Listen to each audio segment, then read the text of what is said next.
একদিন একটি সিংহ জঙ্গলে ঘুরে বেড়াচ্ছিল। হঠাৎ তার পায়ে কাঁটা বিঁধে যায়। কাঁটাটি তাকে খুবই ব্যথা দিচ্ছিল, কিন্তু সিংহ নিজে থেকে তা বের করতে পারছিল না। সে জঙ্গলের অন্যান্য প্রাণীদের কাছে সাহায্য চাইল।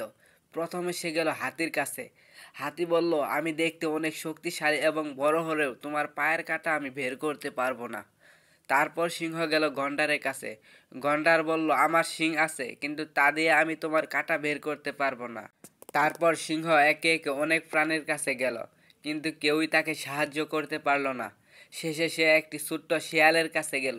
এবং তারপর কি হয়েছিল জানার আগে আপনি যদি আপনার মাকে ভালোবেসে থাকেন, তাহলে ভিডিওর ভিতরে লাইক দিয়ে চ্যানেলটিকে সাবস্ক্রাইব করে নিন।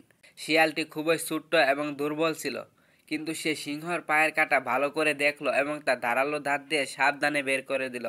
সিংহ খুবই খুশি হয়ে শিয়ালকে ধন্যবাদ দিল এবং বলল, তুমি দেখতে ছোট এবং দুর্বল হলেও তোমার সাহায্য আমার জন্য সবচেয়ে বড় উপকার করেছে।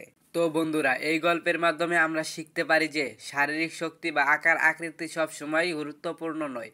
ছোট বা দুর্বল দেখতে হলেও কারো কারো মধ্যে এমন গুণ বা দক্ষতা থাকতে পারে যা অন্যদের চেয়ে বেশি কার্যকর। তাই কাউকে অবমূল্যায়ন করা উচিত নয়।